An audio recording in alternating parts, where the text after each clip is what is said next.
Hey there, thanks so much for joining me again. This is a pre-recorded video, and the topic I'm discussing today is how I use Stream Decks in automating my workflow, primarily with Cubase and Dorico, and I'm going to do a lot of demonstration here in Cubase.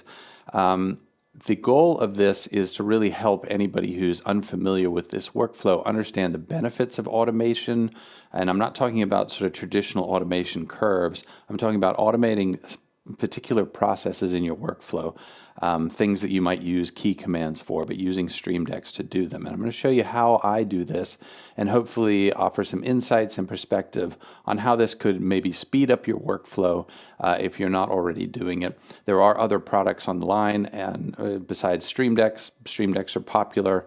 I think a lot of people already have them. I'm in no way sort of endorsing products here. I'm just telling you how my workflow goes, and it really saves me enormous amounts of time. It's absolutely key to getting music out the door very quickly and spending all of my time in the creative workflow rather than trying to do menu diving and stuff like that.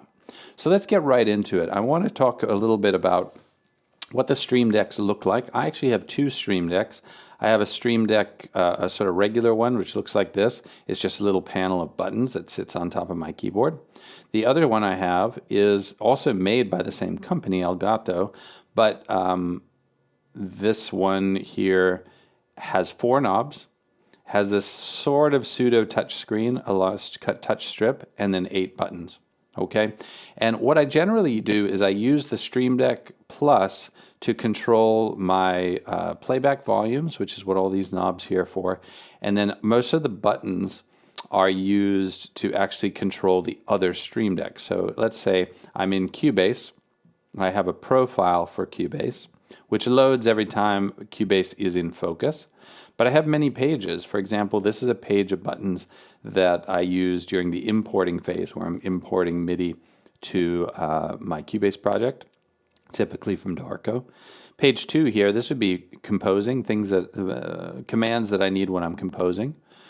This would be commands that I typically use when I'm mixing, and then I also have a panel for colorizing things, because I do this a lot. This fifth page is really just a catch-all for buttons I think I might use sometime, but I don't actually use. So these first 4 are my main dedicated ones. And as you can see on my Stream Deck Plus, when I'm in Cubase, that's actually the importing buttons goes to my page of import buttons. The composing button triggers the other Stream Deck to show my composing commands, mixing and colors, and so on and so forth. So generally my Stream Deck Plus is for controlling volume levels playback in my headphones or in my studio monitors, as well as selecting the sort of collection of commands and buttons on my other Stream Deck that are useful for me. So it's sort of a command center, if you will. So let's look at a couple of demonstrations. Let's say that I am working in Cubase and look at what would be a common task that I might want to do. Well, I open up my project here. Let's say I wanted to do import. On my Stream Deck Plus, I hit the import button and it goes straight to this profile for Cubase, and it goes to page 1, which has buttons related to importing. Okay, let's say that I wanted to do composing. Then it switches to those. I use the retrospective record function quite often. There are other things here like renaming clips, storing a MIDI loop in Media Bay, hiding CC lanes, enabling MIDI input and enabling step input. So those are some things that I might want to do in composing that I never need to do in import. So these are dedicated, right? Then I get to mixing, where I generally want to look at my instrument tracks or my stems or my audio tracks or deliverables. These are track collections, and actually in Cubase they are actually configurations that I'm triggering. Now around the perimeter, along the top row and the right row, they're sort of grayed out. That's because they are pinned, and you can see pinned here. Pinned buttons show on every one of these pages whether or not they've been configured directly to that. However, if I want to, I can actually place a button over them if I want to. I don't traditionally want to do that, but you'll see, like in my colors, the hand perk button is actually covering over the return to start button. Okay, but that way all of these are present all the time. So let's say, let's just see how this works. If I wanted to just show selected tracks, I could select these tracks, and I click this button over here on my Stream Deck that says Show Selected, and then I just see those. Let's say that I wanted to distribute these out vertically so that the height of the tracks are not so tall. I could click this Zoom button here, and it actually distributes them out. Let's say that I wanted to take these four here and I wanted to move them into my own folder. I can click this Move to Folder button, and it puts them in a folder. Right? Let's say that I wanted them to all be, instead of orange, I want them to be red. I could click this Red Vocals button and it would change their color. That may not be working in this. Oh, there it goes. Sometimes there's a little bit of funny business when you have the Stream Deck control panel up here where you configure buttons. When this is open, sometimes you get intermittent reactions from your software, so generally I have this window closed, but in this demo I have it open because I want to make sure you can see what I'm doing. So I'm going to undo those things that I did. So you can see the strength. Now let's say I wanted to go back to viewing everything, then I can go back here to, I'm using one of my pinned buttons, I'm going to click on this button that just Show All, and then you can see, oh, it showed everything. Now things are not distributed well, so I could hit the Zoom button again, zoom everything, scroll down here, say to myself, oh, you know, actually just want to look at these tracks here, so just show me selected, and then zoom those out. And if I wanted to recolor these, you know, let's say I wanted them all to be the same color, I could go here, I could say, well, Halion, this here is really a synth, so I'm going to color it purple for synths. So I come over here and I can select these all like so and color them purple. And then I'm all done. My workflow is constantly in motion, right? I'm not having to stop, think about where in the menu to go. Some of these buttons trigger built-in menu items that you can find in the key commands in Cubase. Some of them trigger Project Logical Editor presets that I have made. Some of them trigger macros.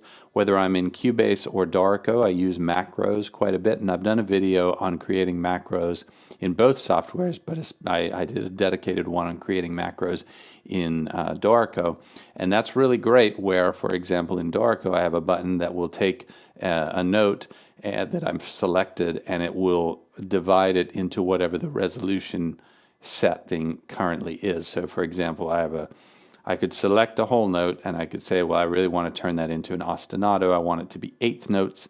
So I can click a button that changes my grid resolution in Dorico to eighth notes. Then I click the divide by grid button and it turns that whole note into a measure of eighth notes. And just like that, I'm staying in the creative flow, right? I'm not having to think so intellectually about how to translate my intentions into a set of key commands or something. Something about seeing buttons, especially colored buttons that follow a certain sort of logical layout, really helps me. So let's talk a little bit about how much of an investment is this to set up. If you're completely new and you don't have these Stream Decks, a Stream Deck's going to cost you a couple $100. My experience with them has been really good. I'm not trying to sell them to anybody, but I will say that their drivers have been solid. I've worked on a Mac. I don't know about on Windows, but I know these are very popular with a lot of streamers. So I think they're well tested and they're reliable. But they're going to cost you a couple of $100 each at least. So there's a financial investment there. What's the investment of time? Well, it depends on how complicated your workflow is. My rule of thumb for creating a button is that if I find myself doing it 3 times, then I create a button for it. That's kind of my rule. If it's something that I do very rarely, I don't create a button for it. And so there's a certain amount of practice and experience that you're going to have to bring to the table to just know what your workflow is. If you don't really have a workflow, if you don't really have a consistent process that you go through when you're composing or mixing, then it may not make sense to go down this road actually. But if you're somebody like me who's composing every day and you're following a workflow, there's a series of steps you follow. There are certain commands you're always using. There's certain templates you're always using. I have commands, for example, to clean up my existing project and save it as a template because it's something I do all the time. Then if you know what your workflow is, it's a lot easier to figure out, well, what are those commands that I use all the time? So I would say write them down, jot them down, and maybe just put them in a notepad or something like that. And then it's time consuming. You go through and you decide, well, which, as I did in my scenario here, which of these commands is suitable for importing, which of these is appropriate to composing or mixing.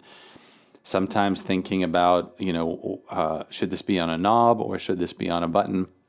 That's time consuming. However, I will say that when I travel, for example, and I'm doing work and I don't have my Stream Decks, I would say it costs me hours. I'd say it at least 50 to 70% more time to do the same work. So it's totally worth it, especially if you're like me and you're writing music consistently every day.